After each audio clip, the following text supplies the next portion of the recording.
안녕하세요. 8월 7일 매일 성경 함께 나누겠습니다. 첫 번째 문단입니다. 저는 이 본문의 핵심 주제가 무엇인지를 드러내는 것으로 저의 책임과 목표를 말하고 있습니다. 자, 첫 번째, 너는 이 땅에서 아내를 맞이하지 말며 자녀를 두지 말아야 한다. 두 번째, 너의 자녀와 해산한 어머니와 아버지가 죽어도 아무도 슬퍼하지 아니할 것이다. 하나님께서 인자와 사랑과 평강을 빼앗았으므로 너희는 조상집에 들어가지 말며 애곡하지 말아야 한다. 죽어 매장되지 못한 그들을 위해서 아무도 위로할 자가 없을 것이다. 기뻐 즐거워하는 소리와 신랑과 신부의 소리를 끊었으므로 너는 잔치집에 들어가서 먹지 말아라.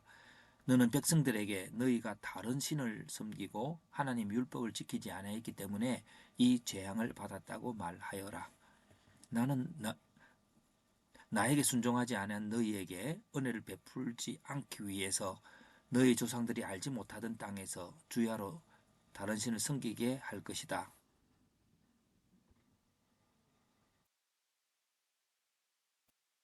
너희로 합시다. 요약을 해봅니다.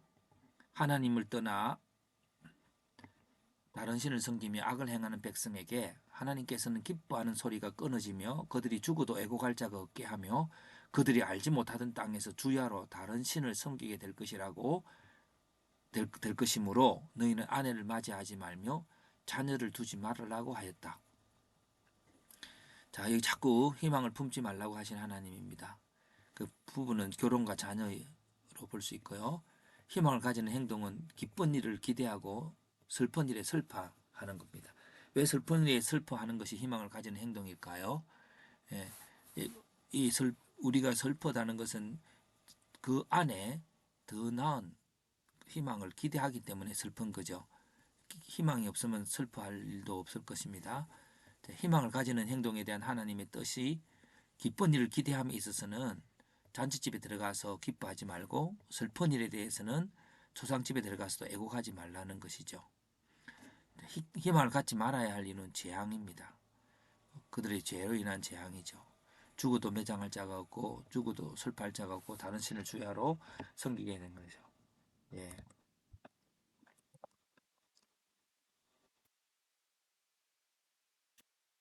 그러면 요게 한번 해석을 먼저 보고 또 이거 합시다. 희망이 없는 어떤 일에 대해서 슬퍼하는 것만으로도 그것이 작은 희망의 표현이 될 것이다. 그러나 하나님은 그것조차 슬퍼하지 말라고 합니다. 결국 있는 것으로부터 오는 어떤 희망도 포기하라는 것입니다. 그래서 이제 한번 적어봅니다. 광야의 영성 곧 하나님의 은혜만이 유일한 길이 됨을 알기를 원합니다. 계속 반복되는 것 같아요. 그래서 이제 악에 대한 슬퍼함에 대해서 우리가 나에게 상처를 주는 사람이나 이 세상 악을 보면 너무 슬픕니다. 슬프다는 것은 원래는 그렇지 않은데 나도 그렇지 않은데 너 때문에 이 세상이 슬프다라고 하는 것이죠. 그런 것이 이제 그것에 대한 것들입니다. 악의 내용은 사람들이 다른 신을 섬기고 율법을 어기고 악의 결과 재앙이 오는데 자녀와 어머니와에 대해서 특별히 이방신을 섬기는데 이게 그 먼 나라에 가서 주야로 섬기게 되면 이거 강제로 섬기게 되겠죠. 이거는 강제로. 예. 이게 본문에 안 나와 있지만 이제 그렇게 될 것입니다. 악의 결과에 대한 인간의 반응은 슬픔인데요. 그 악의 결과에 대한 하나님 말씀은 슬퍼하지 말아야 되는 것이죠. 왜냐 하나님께서 내가 그 평강을 빼앗았기 때문에요. 그래서 그 마지막 이제 질문과 적용이라는 것 통해서 여러 가지 잡다한 생각들을 한번 적어봅니다. 저는 우리는 인간의 악에 대해서 얼마나 많이 실망하고 절망합니까? 우리는 슬픔을 거치고 인간의 연약함에 대해서 바로 받아들여야 할 것입니다. 그리고 하나님의 은혜가 있을 것을 기대하고 그 길로 나아가야 할 것입니다. 예, 출산의 자리에서 결혼식의 자리에서 우리는 미래의 희망을 봅니다. 그러나 하나님 은혜만이 우리 슬픔을 극복하게 하는 유일한 길임을 확인합시다.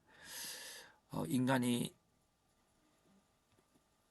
출산을 하면 이 아이를 통해서 세상이 바뀔 것을 결혼하면 이 부부를 통해서 행복할 것을 물론 그 아이로 인해서 세상을 아름답게 되고 또 그 결혼한 쌍을 통해서 새로운 아름다운 일이 일어나지만 돌이켜보면 인간의 각자 자기중심적인 그 태도 때문에 많이 아프지요.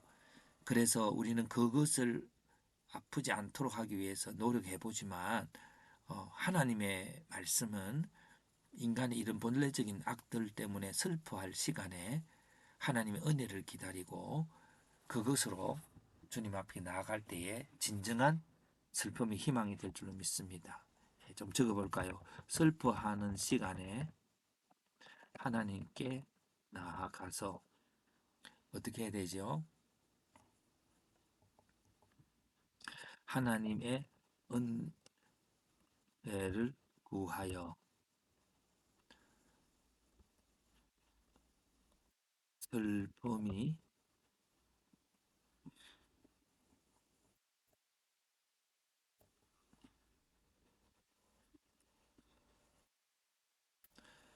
그네요. 그 슬픔이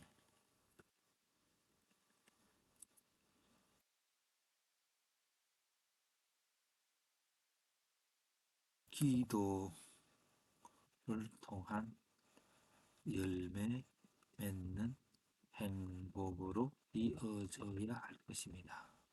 한번 적어 똑같은 말씀입니다만은 우리가 많은 시간들 슬퍼합니다. 지나간 일 또 연약함들을 했을 때 근데 원래가 인간은 연약하고 때로는 어리석고 때로는 죄악스러운 것이므로 그걸 뭐 슬퍼하고 안타까워하기 이전에 늘 그런 거니까 하나님 우리에게 은혜를 주십시오. 나에게 은혜를 주시고 그 악한 이웃에게도 은혜를 주셔서 도와주세요 하는 시간이 바로 슬퍼하는 시간 대신에 있어야 할 시간이 아닐까 하는 제목으로 생각해 보았습니다.